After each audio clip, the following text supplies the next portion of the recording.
আমি যে আর্থসামাজিক প্রেক্ষাপটে বড় হয়েছি, সেখানে বাংলাদেশ জামাতে ইসলামী এবং তার ছাত্র সংগঠন ইসলামিক ছাত্র শিবিরকে একটা অপরাধীর কাঠগড়ায় দাঁড় করিয়ে আমাকে ভাবতে শেখানো হয়েছে।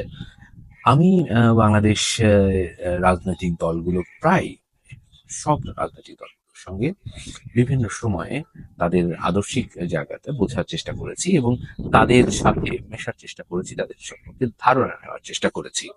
জামাত 5 আগস্ট পরবর্তী সময়ে জামাত ইসলামের যে পরিবর্তন তা লক্ষণীয়। জামাতে ইসলামী একটি সংগঠন, একটি রাজনৈতিক দল এবং তাদের কাছে এটি একটা আদর্শিক লড়াই এবং তার যে ছাত্র সংগঠন ছাত্র শিবির, যেখান থেকে দীর্ঘদিন পরীক্ষিত হয়ে জামাত ইসলামের রাজনীতিতে তারা যুক্ত হন, সেই জামাত ইসলামকে আমি কাছ থেকে দেখার চেষ্টাও করেছি। জামাতে ইসলামের অনেক নেতার কার্যক্রম আমাকে খুবই মুগ্ধ করেছে। অনেক শিবিরের নেতার কাজকে বা তাদের যে বক্তৃতা বা তাদের যে চিন্তা ভাবনা আমাকে অনেকটাই মুগ্ধ করেছে। কিন্তু তাদের দলকে কখনো আমি ধারণ করিনি বা আদর্শকে আমার নিজের আদর্শ হিসেবে কখনো মনে করিনি, কারণ তাদের সার্টেন ইস্যুতে আমার সঙ্গে ডিফারেন্স অফ ওপিনিয়ন রয়েছে। এটা উম, প্রায় 30 বছরের পুরনো কথা। কিন্তু জামাতে ইসলামের প্রতি আমার সফট কর্নার তৈরি হয়েছে বিশেষত 2013 পরবর্তী ঘটনাগুলোতে তাদেরকে যে পরিমাণ সাফার করতে হয়েছে, তাদের উপরে যে নির্যাতন হয়েছে, যে রাজনৈতিক সহিংসতা তাদের প্রতি হয়েছে, তাদের প্রতি আমি কিছুটা হলেও দুর্বল হয়েছি। যে রাজনৈতিক দলটির প্রতি আমার এক ধরনের দুর্বলতা কাজ করেছিল, কারণ সে একটি মজলুমের দল। সাংবাদিক হিসেবে সেই মজলুমের দলের প্রতি আমার যে সফট কর্নার তৈরি হয়েছিল, তা আস্তে আস্তে ফিকে হয়ে আসছে। বিশেষত তাদের অহমিকা, অহংকার এবং সেই সাথে প্রতিশোধ প্রবণ মানসিকতা আমাকে তাদের প্রতি বীতশ্রদ্ধ করতে সহায়তা করেছে। আমি আজকের পর্বটি সাজিয়েছি জামাতে ইসলাম এর প্রতি আমার সফট কর্নার থেকে কিভাবে আমি ধীরে ধীরে তাদের প্রতি বীতশ্রদ্ধ হয়েছি তাই নিয়ে। চ্যানেলটি সাবস্ক্রাইব করুন এবং দেখতে থাকুন।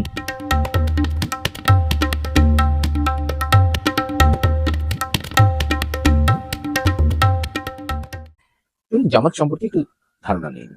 আজ থেকে প্রায় 80 বছর আগে জামাত তৈরি হয়েছে এই সাবকন্টিনেন্টে, এবং জামাত 1941 সালে যখন গঠিত হয়, তখন যে প্রেক্ষাপট ছিল দক্ষিণ এশিয়ার, আজ একেবারে তার উল্টো দিকে যাচ্ছে। 100 বছর পূর্তিতে তারা বাংলাদেশের ক্ষমতা অধিষ্ঠিত হতে চায়।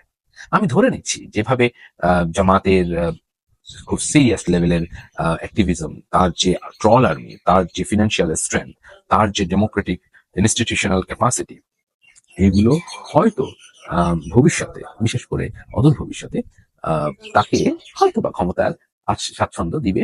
তারা ইতিমধ্যে বিএনপির সঙ্গে জোট করে, আপনারা জানেন যে 2001 থেকে 2006 সাল পর্যন্ত ক্ষমতায় অধিষ্ঠিত ছিল। তার পরবর্তীতে তারা দীর্ঘদিন আহ, সরকারের বাইরে অর্থাৎ বিরোধী দলে থেকেছে এবং পরবর্তীতে এদের নেতাকর্মীদেরকে বিচারে, যুদ্ধাপরাধীদের বিচারে তাদেরকে হত্যা করা হয়েছে বা তাদের ফাঁসি দেওয়া হয়েছে।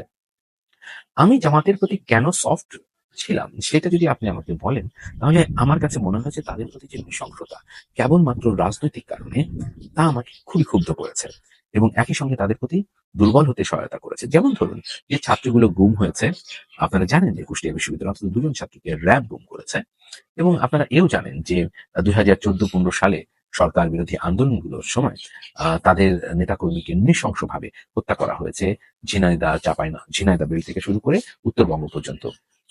আমার সেদিনও আমি আমার ইমেল ঘাঁটছিলাম এবং দেখছিলাম যে কিভাবে এই নেতাকর্মীদের লাশ পড়ে আছে, বন্দুকযুদ্ধের নামে তাদেরকে হত্যা করা হচ্ছে। মানে এটা ভয়াবহ অবস্থা ধারণ করেছিল।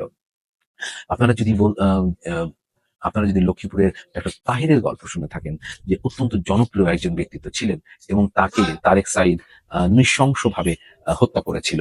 তার বাড়ি থেকে তাকে ধরে নিয়ে গিয়ে, অর্থাৎ বাড়ির সামনে তাকে তার সন্তানের সামনে তাকে হত্যা করেছিল। তার সন্তান যখন প্রেস ক্লাবে তার সন্তানরা যখন প্রেস ক্লাব, ঢাকা প্রেস ক্লাবে এই ঘটনার বর্ণনা দিচ্ছিলেন কোনো একটি মানবাধিকার দিবসে বা মানবাধিকার সংক্রান্ত কোনো প্রোগ্রামে, আমার মনে আছে যে আমার চোখে পানি চলে এসেছিল। আমি ইভেন্টটা কভার করছিলাম এবং আমি সত্যিকার অর্থে এই নৃশংসতা তাদের প্রতি আমি ক্ষুব্ধ হয়েছিলাম এবং আমার ভেতরে মনে হয়েছিল কোনো ইনসাফ আহ যদি বাংলাদেশে ইনসাফের ভিত্তিতে যদি বাংলাদেশে রাষ্ট্র কাঠামো গড়ে না ওঠে, এই রাষ্ট্র অবশ্যই ক্ষতিগ্রস্ত হবে এবং জামাতে ইসলাম হয়তোবা ইসলামের যে ধারা, যে ইনসাফের যে স্পিরিট সেই মশাল তারা ধারণ করবেন।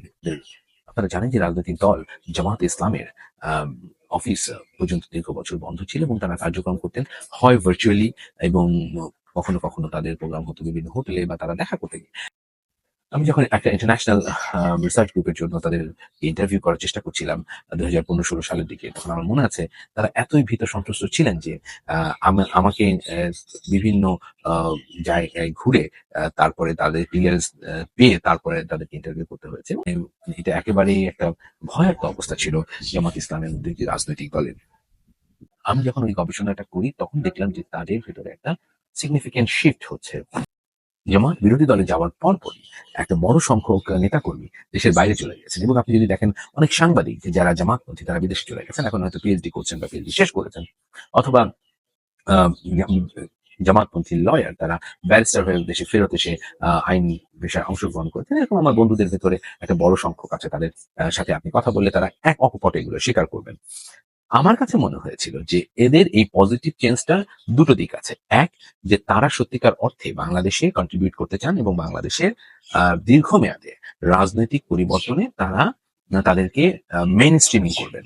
দ্বিতীয় যেটা আমার কাছে কিছুটা ভয়ের ব্যাপার ছিল যে তারা মূলত ইউরোপ আমেরিকাতে থেকে এসে ঠিক যেভাবে বাংলাদেশে ফেরত আসবেন, এসে তারা আসলে রিক্লেম করবেন, অর্থাৎ তারা যে ব্যর্থ হয়েছেন, তারা হিজরত করেছেন, এটা তাদের ভাষায় আমি বলবো না, বাট এটা আমার কাছে মনে হচ্ছে তারা বেসিক্যালি হিজরত করেছিলেন। যেরকম রাসূল সাল্লাল্লাহু আলাইহি সাল্লাম মক্কা থেকে উনি চলে গেছেন, মদিনাতে থেকেছেন এবং পরবর্তীতে আবার মক্কা বিজয়ের চেষ্টা করেছেন।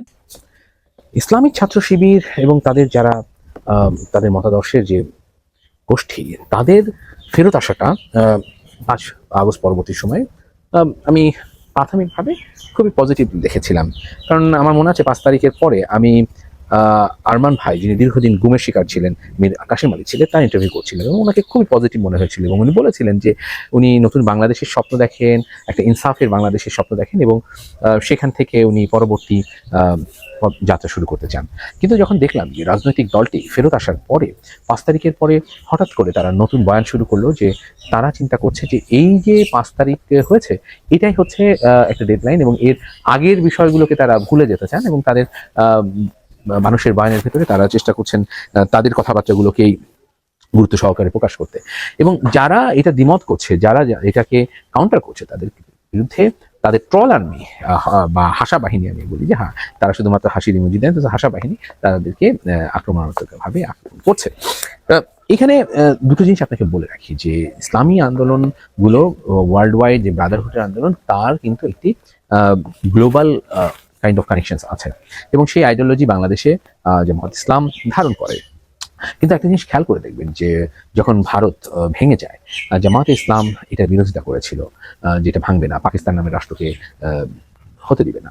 এবং এই কারণে কিন্তু আপনারা দেখবেন যে পাকিস্তানে ইসলামপন্থী দল হিসেবে বা অন্যান্য যে দলগুলো যতটা ভালো করেছে, জামাত ইসলাম পাকিস্তান কিন্তু সেভাবে সাকসেস করতে পারেনি, বা মুসলিম লীগ যেভাবে এত বছর 120 বছরের পুরানো দল যতটা ভালো করেছে, সেই ভালোটা কিন্তু বেসিক্যালি করতে পারেনি।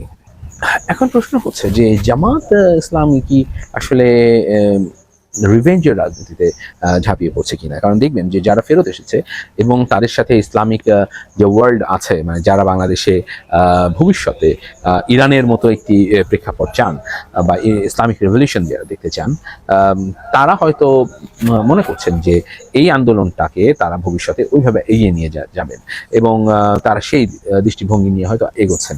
এবং আপনাদের যদি মানে খুব স্পেসিফিক হতে বলি, আমি গল্পটা আগেও বলেছি, আবার বলি যে জামাত ইসলামের যে নেতার সঙ্গে আমার তখন পরিচয় হয়েছিল, যিনি আমাকে বলেছিলেন যে 2041 সালে তারা ক্ষমতায় আসবেন।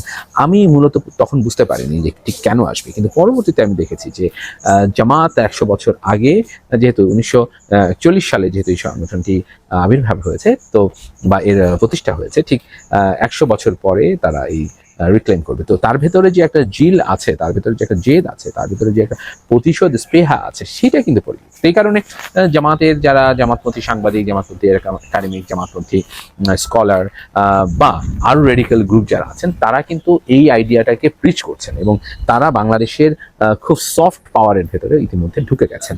আপনাদের বলতে বাধা নেই যে যে রাজনৈতিক দল এতদিন সাফার করলো, সবচাইতে বেশি সাফার করলো, তার বয়ান কিন্তু সে এত স্ট্রংলি গড়ে তুলতে পারেনি। অর্থাৎ বিএনপির যে বয়ান, সে এত স্ট্রং বয়ান তৈরি করতে পারেনি যতটা স্ট্রং বয়ান জামাত ইতিমধ্যে তৈরি করতে পেরেছে। এবং এই জন্য দেখবেন যে সে কিন্তু বলেই বসছে যে মানে শাহবাগ সে যখন রিক্লেম করেছে, তার মধ্য দিয়ে কিন্তু সে প্রমাণ করতে চাচ্ছে যে আমি রিভেঞ্জটা কিন্তু আমি নিয়েছি, এবং এটা গোলাম আজমের বাংলায় আওয়ামী লীগের ঠাঁই নাই, সেই কথাগুলো কিন্তু। এবার একই সঙ্গে আপনি দেখবেন যে শফিকুল ইসলাম মাসুদ বা জামাতের অন্যান্য নেতা যখনই তাদের 71-এর কথা বলা হয়, তারা সাথে সাথে একেবারে সাথে সাথে বলে যে দেখেন এই কারণে কিন্তু শেখ হাসিনা চলে গিয়েছিল। আমি খুবই দ্বিমত করি, শেখ হাসিনা আসলে এই কারণে যান নাই, 71-এর বিষয়ের কারণে শেখ হাসিনাকে যেতে হয়নি, বা রাজাকার প্রশ্নতে তার যেতে হয়েছে বলে আমি মনে করি না। আমি মনে করি উনি উনার ভেতরে থাকা ঘৃণা, উনার ভেতরে থাকা ক্ষোভ, উনার ভেতরে থাকা প্রতিশোধ স্পৃহা, এগুলোকে তার প্রতি মানুষকে